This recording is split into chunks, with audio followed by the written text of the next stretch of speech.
Yo Bakayalo Konoyalo, ça y est, le film est enfin sorti. My Hero Macadamia Heroes Rising, le deuxième film, oui. C'est bel et bien le deuxième film qui est sorti il y a plus d'un mois au Japon. Eh ben, il est enfin en France. Et comme je suis généreux, je vous mets le lien en commentaire. Allez le voir si vous ne l'avez pas vu, parce qu'obligé, je vais spoiler comme un ouf. Et oui, on n'arrêtait pas de hyper que ce film était une tuerie. On vient, il y a peu de temps, de finir la saison 4, alors c'est parti.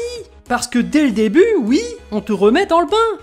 Folle poursuite en voiture, un peu comme quand Tomura avait débarqué pour défoncer Shizaki. Rappelle-toi, il lui avait démonté ses bras.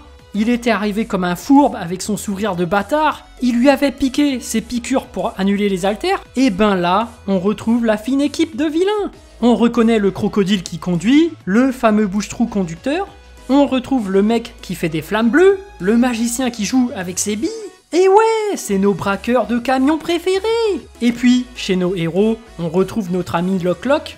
Son pouvoir n'était pas terrible, ben là, il nous prouve qu'il est quand même utile. Et surtout, à la fin, on voit Endeavor qui débarque. Quel charisme ce Endeavor! C'est bien le nouveau numéro 1. Le mec aux flammes bleues, il a pas peur, il lui balance quand même ses flammes, il arrive à faire jeu égal. Mais Endeavor, c'est le numéro 1. Il passe aux choses sérieuses, énergie du feu au maximum, c'est le Prominence Burn. Waouh! Quelle puissance! Il va littéralement pulvériser le camion. Dès le début, on en prend plein la vue. Ça annonce la couleur. Et puis, bam! Intro où on te rappelle une énième fois que les haltères, patati patata, 90% de la population, nanana. Non, sérieux, faut qu'on arrête avec cette intro. Juste avant, tu mets du Lock-Lock, du Endeavor, et après, tu rappelles ce que c'est qu'un haltère, le One for All, tout ça. Non, on connaît déjà, arrête!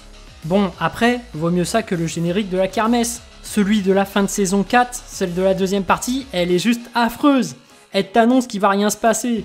Enfin bref, on retourne à UA, on suit les aventures de nos étudiants à l'école, et on leur annonce une nouvelle sortie scolaire, un nouveau voyage. Eh sérieux, c'est pas trop de la balle cette école? Les mecs, ils sont en première année, ils ont déjà fait 3 voyages. Les mecs, ils sont en train de faire le tour du monde. Non sérieux, c'est mieux qu'Erasmus leur truc. Et puis, ça fait plaisir de revoir tous les élèves de UA, surtout Mineta. Ce mec, il me fait trop marrer. Rien que voir sa tronche et le fait qu'il soit tout petit, mais quand même pervers, non, je trouve qu'il est trop marrant. Et puis, t'as la star de UA, Yuga. Franchement, je vais être honnête avec vous, lui, au début, je l'aimais pas. Mais finalement, je l'aime bien. Il m'a fait kiffer dans ce film. Il m'a impressionné avec ses rayons laser. Eh sérieux, c'est des Kamehameha qu'il envoie, c'est incroyable, non? Globalement, les étudiants de UA ont fait une bonne prestation. Ils ont monté leur propre agence de super-héros sur la nouvelle île, ils surviennent aux besoins des villageois, ce sont de vrais entrepreneurs. Ils ont réussi à s'intégrer par rapport au peuple de l'île. Bon, après, c'est vrai que c'était un peu gnangnan ensuite. T'as la fille qui déclare des faux problèmes pour tester les héros. Sérieux, moi, je déteste ce genre de gosses. Ils appellent des numéros urgents pour rien. Non mais, c'est des numéros urgents. Non mais, allô quoi. Heureusement que Bakugo l'a remis en place ensuite cette gamine. Surtout qu'après, il y avait vraiment des vilains qui ont débarqué sur l'île. Et justement, parlons de ces vilains. Ils sont quand même cool, surtout Nine et le loup bleu. Ouais, le loup bleu qui est tout droit sorti de Dragon Ball Super. Tu vois l'arc du pouvoir, les 3 loups là, le trio Ganger. Eh ben c'est lui. Le mec, il a une puissance physique hors du commun. Et malgré cela, je tire mon chapeau pour ces étudiants. Ils ont fait un super combo. Y a Tenya qui lui fonce dessus pour lui mettre des kicks, Red Ryok qui met des coups de poing, Tashoto qui lui balance des flammes et de la glace. Mais en fait, tout ça c'était pour le divertir. Finalement, c'est le poison de la grenouille qui le paralyse. Waouh!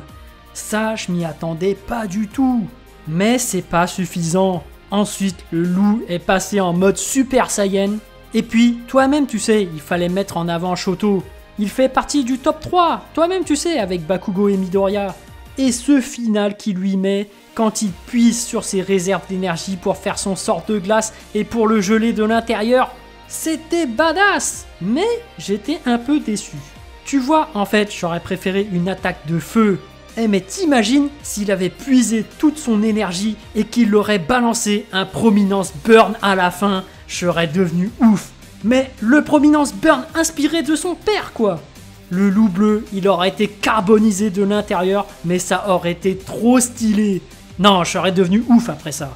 Mais bon, revenons sur l'ennemi principal, Nine. Ce vilain, il est complètement pété. Déjà qu'il peut voler le pouvoir des autres, mais en plus, il peut en prendre 8. Mais alors, une question que je me pose, c'est est-ce qu'il peut annuler les pouvoirs qu'il a volés? Parce que quand il a attrapé Midoriya pour lui voler le One for All, il n'avait pas assez de place. Et ben, s'il aurait libéré la place, est-ce qu'il aurait pu prendre tout le One for All? Non mais bon, en fait je connais déjà la réponse. Même avec 8 places de libre, tu peux pas, c'est mort. Mais il n'empêche que ces 8 haltères, ils sont complètement pétés. Et c'est ça qui était super intéressant dans ce film. Pour pouvoir le neutraliser, il fallait impérativement travailler en équipe. Ils ont mis en avant tous les élèves de UA, avec Ochako qui prépare les avalanches de rochers, Yuga qui balance des rayons laser, le mec au fil qui rassemble les rochers et Mineta qui balance ses cheveux pour figer les rochers. Franchement, les mecs ont assuré. Et puis, le duo Bakugo Midoriya, mais c'est incroyable!